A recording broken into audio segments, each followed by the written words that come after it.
আমরা সেই দল যে আমরা উড়ে এসে জুড়ে বসিনি, আমরা লড়াই করে সংগ্রাম করে এই বাংলাদেশে এসেছি বন্ধুরা।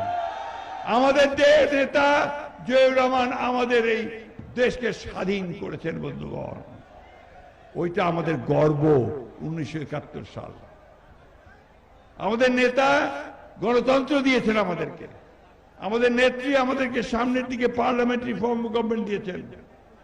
আর আমাদের নেতা যাকে পরিকল্পিতভাবে ষড়যন্ত্র করে শারীরিক মানসিকভাবে নির্যাতিত করে 111 নিয়ে এসে তাকে নির্বাসিত করেছিল, সেই নেতা আবার সেই গণতন্ত্রের স্বপ্ন দেখে লড়াই করে আপনারা আজকে এখানে উপস্থিত আছেন। হাজার হাজার মানুষ তারা নির্যাতিত হয়েছেন, জেলে হয়েছেন, মিথ্যা মামলায় পড়েছেন। আপনারা অসংখ্য মানুষ নিহত হয়েছেন, শহীদ হয়েছেন, অথচ আপনারা দমেননি, কোনোদিন মাথা নত করেননি। আমি নিজেই জানি আপনারা রাস্তাঘাট আটকে দিয়েছেন সেই আন্দোলনের সময়, ঠিক না? কি সে কথা ঠিক? সেই দলের সদস্য আপনারা, ছাত্র দল, যুব দল, স্বেচ্ছাসেবক দল, মহিলা দল, শ্রমিক দল, ওলেমা দল, অন্যান্য সমস্ত দল বিএনপির সঙ্গে একজোট হয়ে আপনারা সেই লড়াই লড়েছেন, ঠিক না? আপনারা সেই দলের গর্বিত সদস্য, তাই না? আপনাদের কোনো ভয় পাওয়ার আছে?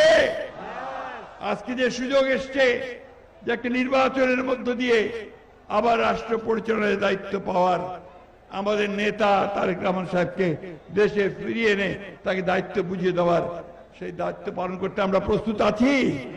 আছে? দুই হাত তুলে দেখান। বিএনপিকে আপনারা কেউ লেট ডাউন করতে দেবেন, পিছিয়ে নামতে দেবেন? বিএনপির পক্ষে সবাই দাঁড়ান। আর এই যে কথাবার্তা বলে, অনেকেই বলে, ব্যক্তি বলে, রাজনৈতিক দলগুলো বলে, যাদের কালকে জন্ম হয়েছে তারাও বলে, যারা 1971 সালে ভিন্ন জায়গায় ছিল, ভিন্ন অবস্থানে ছিল, তারাও বলে।